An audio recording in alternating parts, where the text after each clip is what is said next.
be taking questions, so if you've got them, start saving them. Okay, so since this was a pretty intense season, first of all, I'm warning you, there will be spoilers, just assuming you know that since you're here. Let's talk about dragons. Let's talk about fire breathing, temperatures based on flame color, and flying. I'm just gonna let anyone take this. Dragons aren't real. They don't work very good. They're very hard. Sorry, that's the truth of it. Their wings don't make any sense. The fire doesn't make any sense. That's actually, someone mentioned bumblebees. It's not actually the truth. That is like a huge piece of misinformation. We know how bumblebees fly. It's not a mystery. They flap their wings real hard. This season we had the unending flames that swoop around and around and around. Did the dragon ever pause for breath? No breathing at all. Yeah, I had a lot of issues with the unending breath thing too, because, you know, granted, I've seen tenors hold the high C for a long time, but the dragons could not possibly breathe, exhale that long. First off, you don't see them inhale enough to exhale that long, and also they're also forcing something out during that. Whether it's a fluid that ignites or breath, gas that ignites, they still would have to have a large quantity of it in their bodies. And even though I am really into fantasy, and I allow a lot in a fantasy story, they didn't handle the fantasy right. If you're going to create a set of rules for how a monster works, you should stick to as plausible a set of rules as possible. And I think they just said, well, fire-breathing dragon, what else we need? Screw it. And they went a little crazy. I think Tamara's got a really great theory about bugs and dragons. No, there actually is in like the environment cases where this could happen. So if you guys are familiar with cows, I'm sure, they actually store up methane because of a bacteria. They actually can store up this methane because of the bacteria that's in their digestive tract. And it's really interesting, the volumes that they have are actually, I was like calculating this before, so I want to use my notes. Hey, no calculators allowed. This is a live test. Come on. But no, it's actually, so cows can produce between 250 and 500 liters per day. So if you want a rough equivalent, that's like 15 to 30 of your gas grill, like propane tanks, right? So that's just in a cow body. So if the dragons were able to have that same kind of bacteria breaking down in their bodies, they could have a large volume. But again, it's the rules of combustion. You need to have oxygen to feed the flame. So if you're not breathing and you're just exhaling the entire time, it would be a little bit hard to withstand it. Now, Alan's going to talk about a bug. All right, I guess I'm talking about bugs. I did introduce myself as an animal enthusiast. It's incredible at a panel. You can just literally introduce yourself as like whatever, and like, you guys aren't going to Google me. How do you know what I am? I'm Stephen King. It's an honor that you're here, sir. Thank you so much. There's an animal called a bombardier beetle, and it does a very interesting thing. It actually is the closest thing that I can find in terms of like a real living animal that could shoot what we might call dragons, right? So a bombardier beetle has two chambers in its body. One of them has hydrogen peroxide, one of them has something called hydroquinone. And those are two just things it can produce in its body organically, just totally naturally. And it's got these like valves, I guess, I don't know, sphincters, they call them sphincters in a bug. So they've got these biovalves, right? And if those two chemicals mix, they actually produce an exothermic reaction. The reaction is very hot, up to 100 degrees Celsius. It's a boiling point of water. So that means that in a little chamber in its butt, it mixes these two chemicals, and it can shoot out of its butt as just steam, like hot steam. And so if a predator is trying to eat a bombardier beetle, they can just like shoot it in the eye with a little jet of steam, make it scared. Or if it's a smaller predator, like another bug, it can outright kill it by just boiling it alive with the steam. So in the rocket industry, there are chemicals called hypergolic chemicals, which are liquids that spontaneously combust when you mix them. So I was trying to look at sort of the most plausible chemicals out there, because a lot of these chemicals are exotic, and you would have a hard time saying that like a dragon could produce them in their own body and not, be poisoned by it, or even have a metabolic pathway for creating them. So I found that under certain conditions, hydrogen peroxide, which a bombardier beetle can produce, and kerosene can be hypergolic. Kerosene is a bit of a stretch. It is kind of like a hydrocarbon, so you could kind of maybe theoretically think of a way to produce that in a living thing. And so if it had two kind of sacs in its neck or whatever, it could mix them and shoot it out of its mouth and produce a spontaneously combusting liquid. Now it doesn't quite take care of the problems of like just sheer volume of like having this big, what am I allowed to say here? Big liquid sacs, big spherical sacs of fuel around its neck or whatever. But at the very least it does show like, you know, there could be some way that it might be able to produce fire even if it's not an infinite amount. And also it might make more sense for it to come out of its butt than its mouth, at least if we're modeling off nature. I think that would be Cinemax rather than HBO. I should add on that the bombardier beetle is an amazing animal. The curious thing is that actually on its rear, it doesn't just come out straight, there's actually a turret that moves around. So it's rather like on a tank, which is pretty amazing. That I would like to see coming up the end of Drogon, frankly. But the downside with that is it turns out it comes out in pulses. In fact, some research of this shows that it's almost like the identical same mechanism that the Germans used on the V1 pilotless airplanes that were used. Was that a pulse jet engine? It's a pulse jet engine. So no moving parts. It's a pulse jet engine, yeah, exactly. And so basically the bombardier beetles have pulse jet engines. It's kind of amazing. The question is, how do you produce the continuous flame? And with that amount of energy, and secondly, probably the killer for this is, how do you get the dragon to fly in the first place? Ooh, Travis has a thing about this, don't you, Travis? Wings and dragons and all that. I'd much rather hear him on this one. Okay, no, never mind. Sorry. We got a real physicist here as opposed to my Back to you, Ron. my change the word, half-witted speculation. Meanwhile, now just as a quick, completely useless party trivia, we do actually, as humans, produce methane gas. So maybe in a few million years, we will become dragons. Yes. Sadly, right now, it comes out of the rocket. But what about the flying? Yeah, so what about the flying? And I think actually there's a way to handle both the flying and the flame production as well, and to make it do continuously. The problem you have with flying is what you find, if you look at birds, which like the dragons flap their wings in order to fly, as they get larger, what's really causing the wings to flap are the pectoral muscles. And larger birds, if you double the size of the bird, double its weight, those pectoral muscles also will double in size. So as you increase the weight of the bird, the pectoral muscles will get proportionally stronger. The problem is the power, the energy per time, the amount of work that has to be done per time in order to achieve flight goes up faster than the mass. Which means that beyond a certain weight, the bird can have wings, but it doesn't have enough power to fly. And the limit, apparently, for extant animals is a bird that I actually had the cool opportunity to see in Kenya called the Kori bustard. This thing weighs about 40 pounds. It can just barely fly. And to fly, it can't just like the dragons and just flap their wings and go. It has to do a running takeoff like an airline. And even then, you can tell it's like, I think I can. But they spend most of their time walking because it requires so much energy. So for a dragon, which is comparable to or larger than a horse, how do you make that happen? The power requirements are so great that even if the muscles are really strong, you just would not have the power production in order to keep the flight going.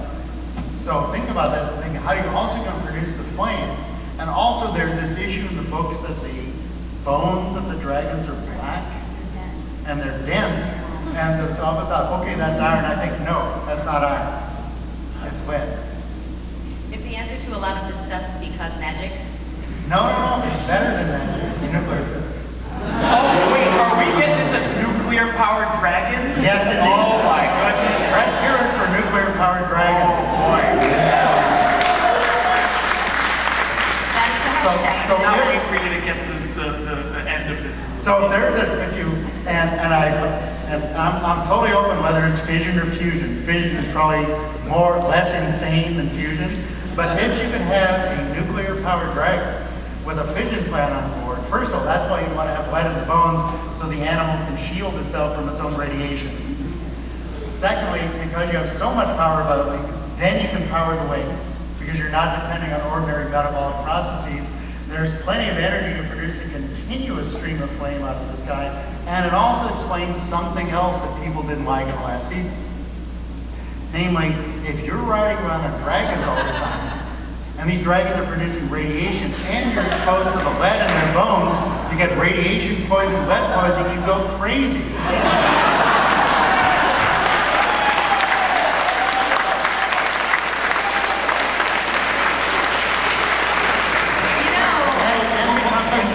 What I'm understanding now is we're allowed to like the way it ended? Yeah, we're allowed to like the way it ended.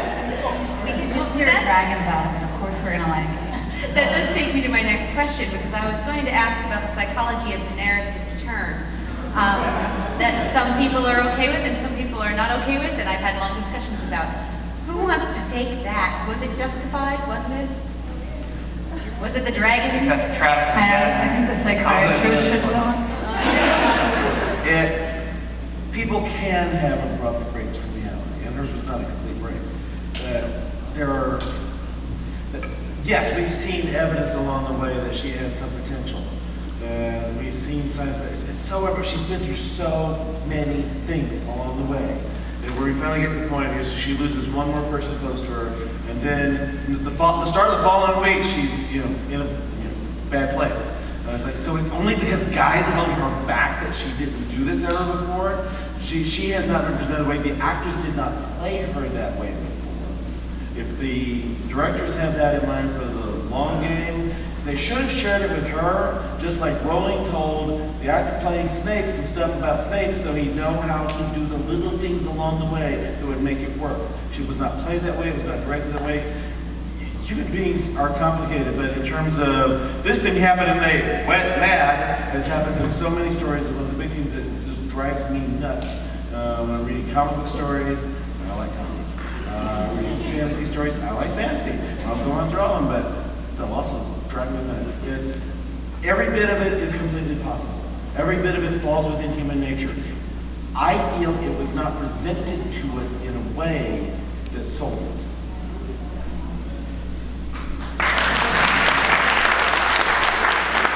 Where were you when I was having arguments about this?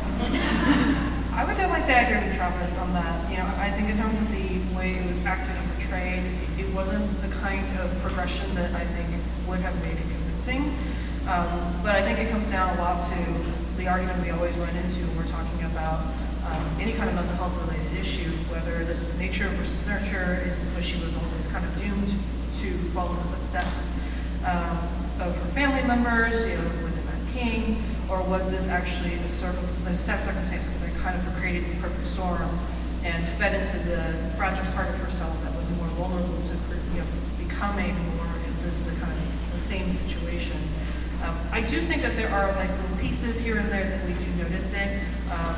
I think at the very least, that there's a lot of pressure being put on her, even when she's very young in the beginning of the series, that she's expected to take back the throne for her family and to restore their honor. Granted, we know that she has, obviously some history of abuse and trauma with her brother, even being raised in her formative years, and then she's kind of, at the very beginning, until she really comes into her power, she is at the mercy of a lot of other abusive figures who really take advantage of her naivete. So that all kind of feeds into this repetitive pattern of trauma, which can definitely set you up for, even if it's not just an acute psychotic break or an acute stress reaction. So I don't think I agree definitely with Travis that it's not out of the realm of possibility that she could have had a break. Was it a little more dramatic and made for TV than we normally see in real life? Yes, but I don't think that necessarily it was completely out of left field to see that happen. I was disappointed at the way it kind of fell apart for her. I think the Sunday was maybe the last piece of the puzzle, but they didn't really highlight all the other pieces that should have fallen to us as the audience in advance, so that we kind of anticipated this was that last piece. Actually, I have more of a question than a comment. So throughout the series, we know the Lannisters, the Targaryens, all of them have ancestral natures, right? And we hear about the Mad King, but then we see Joffrey is like kind of insane as a child. So is there a later onset of that could come into play? I don't really know a lot about psychology of it. Not as much as a lot of people assume. It's because when you have an incestuous relation, it narrows the available genes. I mean, you could have a strength that has been inherited from both parents. Not that I'm endorsing this. No, you heard it here. Superpower. Heard it here first, folks. But if there is a particular weakness, such as a proneness, a genetic potential for developing a psychological disorder, and we see this with a lot of psychological conditions, and schizophrenia, roughly, it's not like there's just one's 50 schizophrenia, but roughly 50-50 on the contributions between nature and nurture. It's more obviously a coin toss than with many other disorders. And so if you get that potential from both sides, you've got a really high. So, I mean, one example of it being 50-50, you can have identical twins with one becomes schizophrenic. The other one has about a 50% chance of developing it also. So it's not completely controlled by the genes. Circumstances bring it out. Say you've inherited that psychotic potential, and then you go through a lot of horrible things. That can bring that out. So yes, with those sorts of things, and we know there's supposed to be this big history of people going mad in her field, because they're using the language that makes sense to them. They don't have our diagnostic terms because they didn't have a bunch of psychiatrists get together and vote on what they do against stuff. It's how the manual comes about. We vote disorders in, we vote. There's no DSM-4 in Duck Rock.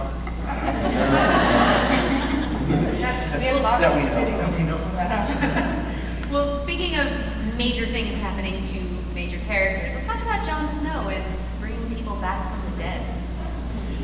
I was trying to think of a scientific excuse to talk about whether his secret mattered, but okay.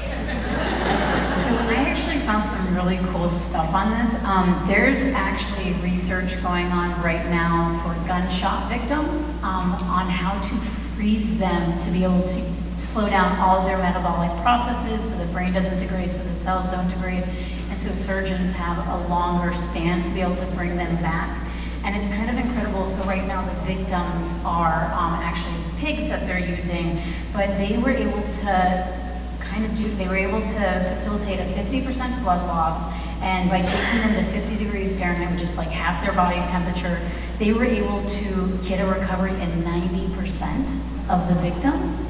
And so in my mind, I'm thinking maybe Jon Snow wasn't really quite dead yet. Maybe he was feeling better.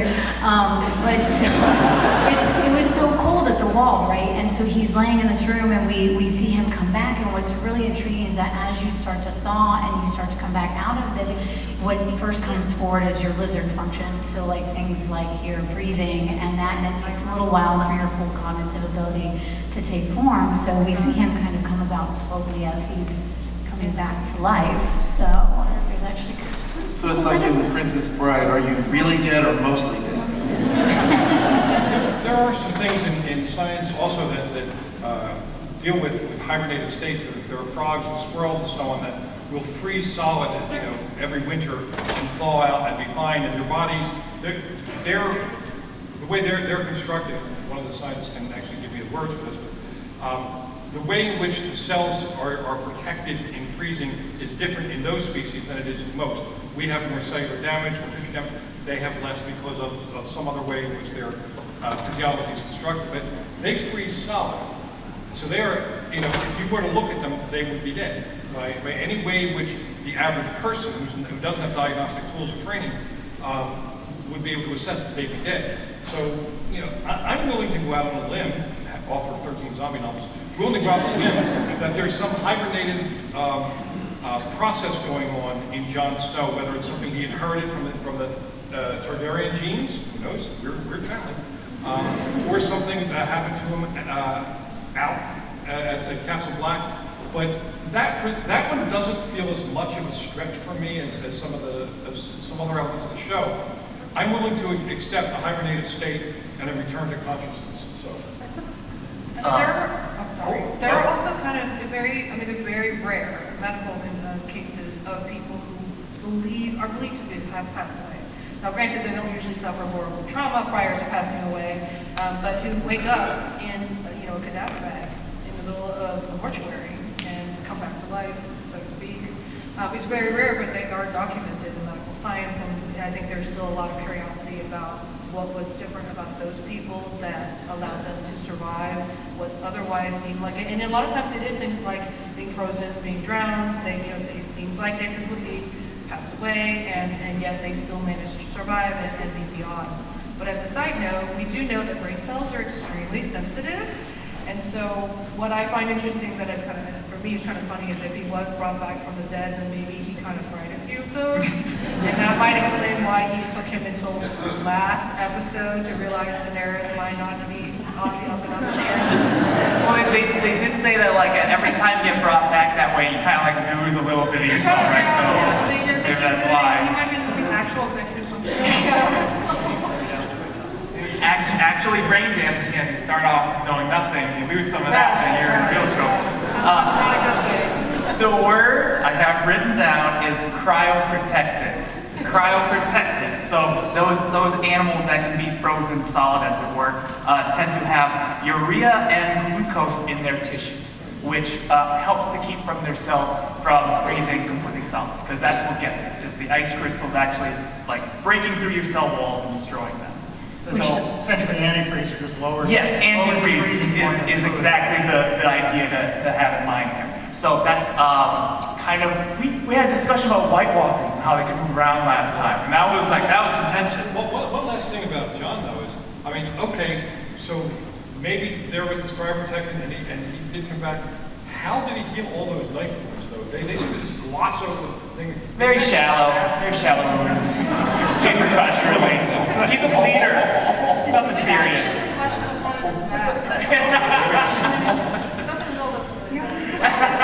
I did want to ask about some weaponry, Steve. So tell us a little bit about how Balerion Seal and Dragonglass would compare to real-life weapons. All right, well, we'll start with the Balerion Seal. From the description of it, they talk about it having a pattern to the blade and all of that. And basically, there's really only two ways to do this: pattern welding and kind of like the layering method, the folding method that Japanese swords are made. And basically, I would think that the Balerion Seal would be closer to pattern welded. A lot of people refer to that as Damascus, but it's not really true Damascus. True Damascus steel was based on loose steel, which they've lost that ability to remake that. But then you can do pattern welding, which does result in like a wavy pattern to the blade. And what that does, that allows you to take different types of metal. So you can have a very strong cutting edge, but then a softer, more flexible body, so the blade won't snap. Right? If you have a very sharp, very hard sword and it takes a lot of impact, it's going to break. If you have a very soft steel with a poor temper, it's just going to bend. So you need something in the beginning, in between. So I would say probably the closest to Balerion Steel would be a pattern welded blade.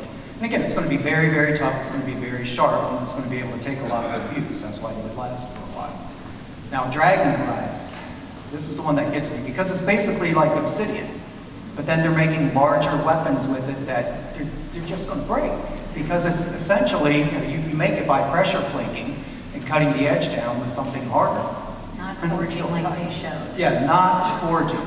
It is not forged. And basically, any type of weapon that is going to be made of that material, it's going to be smaller, it's going to be shorter. That's why the obsidian weapons you see are pretty small, not going to be large battle axes or anything like that.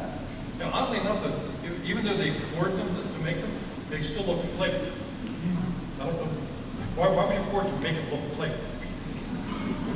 Because it's Magic. Hollywood. Magic. And on a side note, I did actually go out and try this for a video. I took a carbon steel sword, regular carbon steel, made in Pakistan, so probably not even like gray carbon steel. I put the whole sword in liquid nitrogen just to see if it would shatter if I struck it against another piece of metal, and that sucker did not budge. It was actually kind of incredible. So, the fact that liquid nitrogen is like a handful of degrees above absolute zero, and you will still have it like be usable as a sword, means that the whole White Walker shattering the steel swords, the normal steel swords, with just cold temperatures is kind of magic. That's magic. I really thought it would happen. I was surprised. And I'm going to open, I have a zillion questions on this sheet, but I want to open it up to you guys because I'm sure you guys have questions, so. Yes, I have an idea about the dragon. I call it the Zeppelin dragon.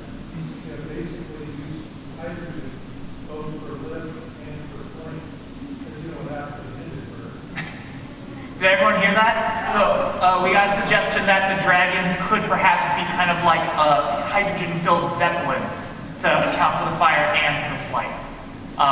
Because I mean, you know, as far as materials go, hydrogen pretty buoyant in regular air, and also very, very flammable, and also something that probably could be produced metabolically. I mean, that's not so difficult. And that would certainly do a tremendous amount toward reducing the power required for, certainly power required for lift. There's still the issue, even with the Zeppelin dragon, or Zeppelwagon as I like to call it, that you still need a lot of power for forward flight.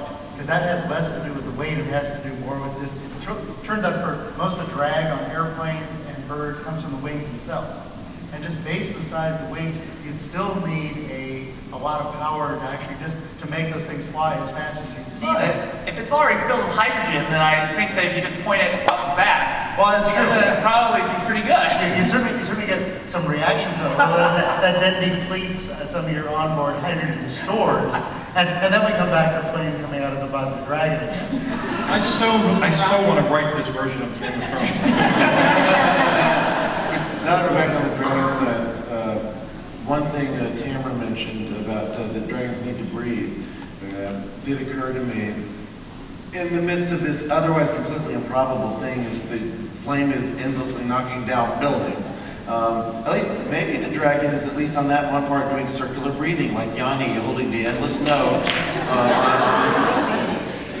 I actually did like the elongation of the flame there, though, because when you think about it, so you saw all the bodies at the end were like turned to ash, and in a crematorium, you have to actually stay at 980 degrees for 2 hours. So if you think about if they're an orange flame, so they could reach that temperature, but they need that time. So that was the one time that I was happy that they were at least keeping a sustained flame, because at the end it would have made no sense to have the bodies ash if they haven't. Now, how hot would those flames need to be to collapse rock and stone that quickly? I have that. This is a live test. I mean, I think that whole circular breathing thing is actually really interesting, because I literally am just Googling avian respiratory system right now. If we're assuming that the dragons are maybe kind of like dinosaurs, again, kind of circular, would mean that they're also They're kind of like birds. They're essentially birds. And it says here that avian respiratory systems have air sacs that permit a unidirectional flow of air through the lungs. So it means that you could maybe have kind of a continuous airflow system for shooting out flames or providing oxygen for those flames, if they're like dragons, if they're like birds. And Roger's nuclear idea, to me, that's the best explanation of how those things got knocked down. Put a lot more force and power into it. Because otherwise I was just going, because it's a cartoon today? And as far as your question, sorry. When we just mentioned the dragon gas, did you not then end up with almost hypergolic muscle structures, which would give them much more strength and allow them to fly out? Yeah, so the question then is about, could you somehow use that hydrogen itself to somehow, rather than but really pneumatically powered? And one could certainly imagine doing it all that. The same, well, the issue there is that it doesn't really matter where the power comes from, whether you're doing it hydraulically, pneumatically, with ordinary muscles and so on, the power requirements are still the same. And so, it's not clear that pneumatic is going to be more efficient, it'll be more awesome. There's no question about that. And awesome is good, but it's not clear that it's automatically going to be more efficient. Getting swole is linear, but getting thick is cubic.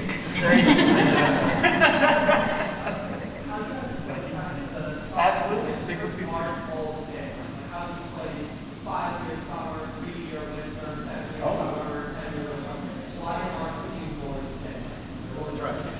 That's an excellent question having to do with the seasons, which it's not just that these seasons are of unusual length, it's that they're erratic. That's the hard part. It's easy to imagine a planet which has longer duration seasons than ours.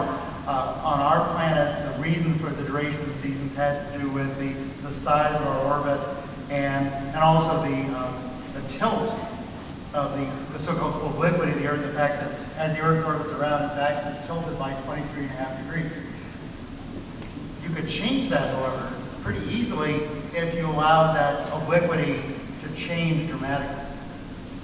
Now on the Earth, it doesn't change dramatically because we have something that stabilizes it, which is the moon.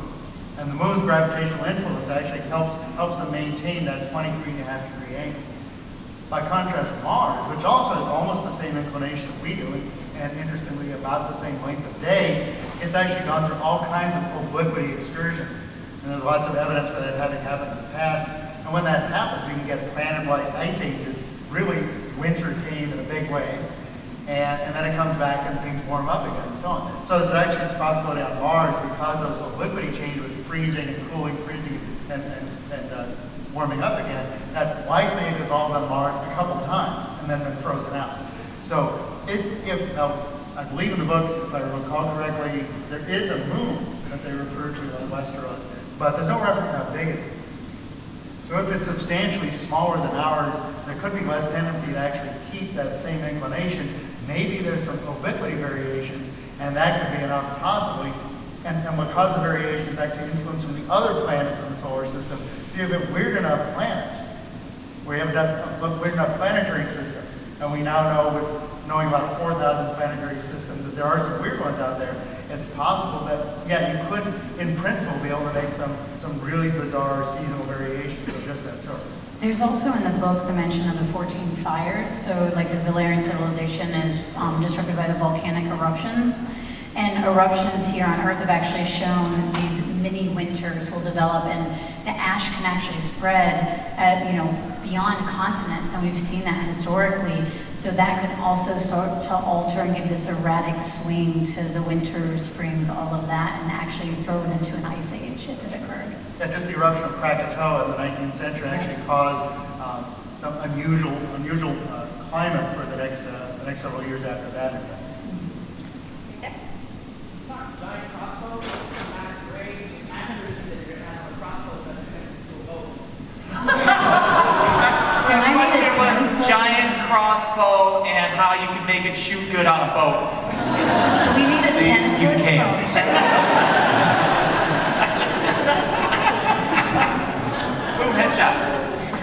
As I say, we made a 10-foot crossbow for MythBusters to search to shoot cabbages, and standing on solid ground, we could not get it to aim where we wanted to. So, given the sort of the imagined time period, what's sort of a real world equivalent to their weapons, like ballistas or whatever? Yeah, well, exactly. That's it. You have all the different types of siege weapons like ballistics, trebuchets, and catapults, and all of that. And again, they're for warfare. You just shoot it and pray. And usually you're shooting it where people are grouped in mass, so you're going to hit something or scatter and break formation. It's not always necessarily the damage you're doing. It's when you've got a good line of soldiers and then that is coming in and dropping in. You've got to be pretty dumb to stay there. So they're going to break ranks. Did they ever put them on boats? Yeah, I think they did. Okay. But what about the impact force? So, because they shoot it a really long, length before it hits the dragons and it pierces. So is that right? So obviously the farther they go, it's going to start the trajectory. It's going to start to decrease. But you're also talking about once it's launched and it's built up to speed. I'm trying to resist asking about the psychology of forgetting about the Iron Fleet when it was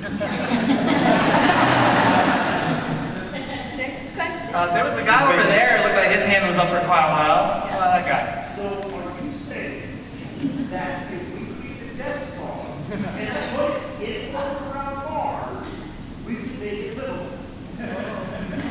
Yeah, actually, if you put a large enough moon around Mars, that'll actually stabilize it. Yeah, you actually. It would have to be more massive than the Death Star. Yeah. Why Death Star? Let's not even getting started about physics and Star Wars. This to help stabilize Mars would be a life star. But can we put a catapult? But yes, you could use that to stabilize. But to answer your question, you could use that to stabilize Mars, and that's going to be the topic of your next novel. Well, what if we just maybe just dragged some asteroids and put them around orbit? Because it seems like trying to build a big enough Death Star is just I think it'd be easier to just bring other bodies to Mars. Welcome to the Game of Thrones panel. Really off base here. Well, Mars is the god of war, so it's all good. Hey, do we have a Game of Thrones question now?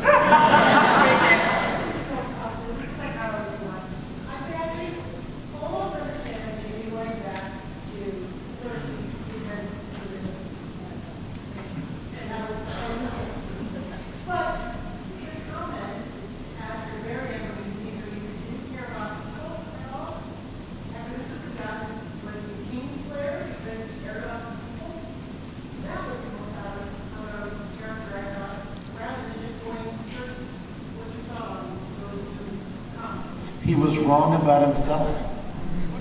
We can be wrong about ourselves. The question was regarding Jaime Lannister and his sort of flip-flopping at the end of going from the Kingslayer protecting the people to hating people and getting back at Cersei. So dramatic ideological changes in people. We go to great lengths to explain our own behavior to ourselves.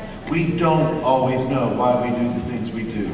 Like the time when my students trained me to teach from the back corner of my room, in my classroom. I thought I was just trying to get out of the way of the board. At the end of the term, they showed me how they trained me to teach from the corner of the room. But I had an explanation in my head for why I did that behavior. I was wrong about my own behavior. But we want our behavior to make sense.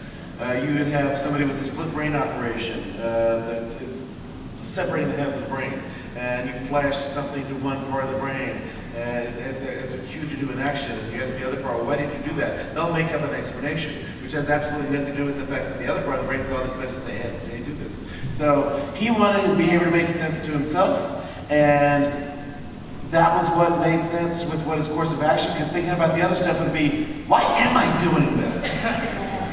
I think there's also like a sense of, I think one of the things about Jaime that we don't always really highlight, other than just the fact that he's kind of damaged because of his relationship with Cersei, is just that he perceives himself as generally damaged, okay?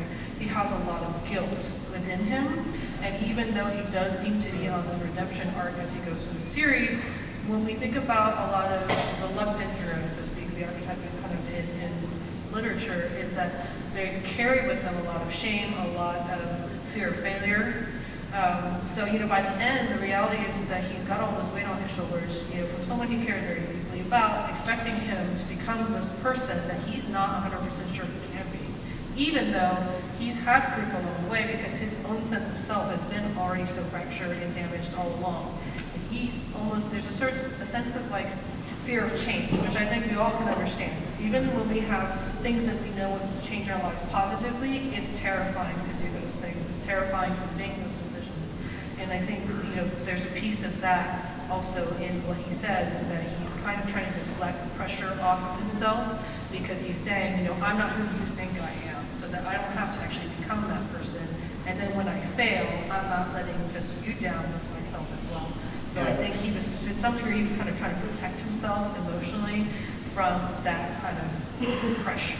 Yeah, in times of chaos, like stress and disorder, we will often, many people will fall back on, okay, what's from earlier in my life was the most stable thing, and for him, his most stable thing throughout his life was his attachment to her. Yeah, and there's one thing that they should have, if they wanted to build the ending that Jaime had, if they wanted to legitimize it in terms of just plain storytelling, they had opportunities when his children were killed to stop and let him, deal either with the grief or pretend not to feel the grief. And they didn't. They really never there were quickie scenes when he was dealing with grief, but he would be destroyed. That would be hitting him really hard. We saw what it did to Cersei, hardening her and driving her more away from everyone else. Jaime was just on this path to being a good guy, and then suddenly throws all that out of the window. I could buy that last bit of Jaime.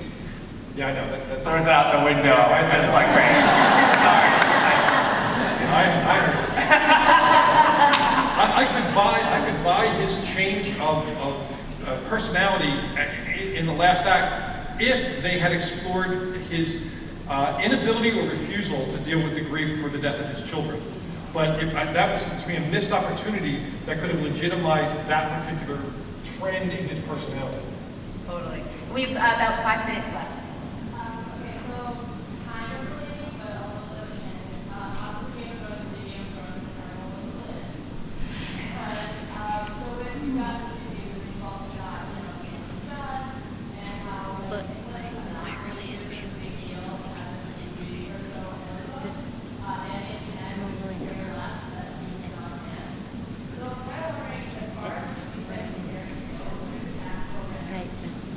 The question was, is incest good? That's what she asked. She asked, is incest good? What are the I just feel like it's a bit too abstract and complicated for us to answer in 2 minutes. It's complicated. Also, John was not okay with it.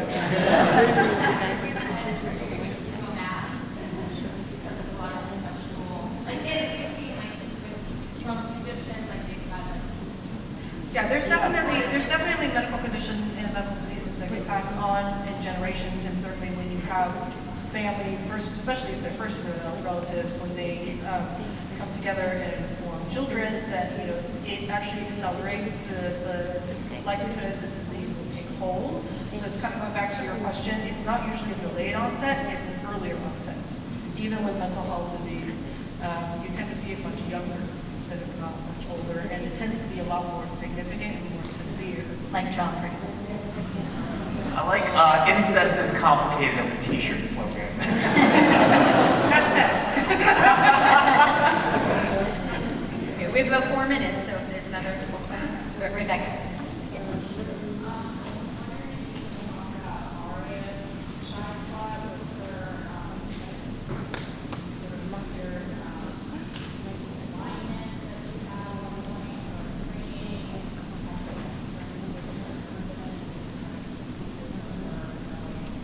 Okay, so the question is kind of like Arya's assassin training and her being temporarily blind and being able to be different people, that kind of thing.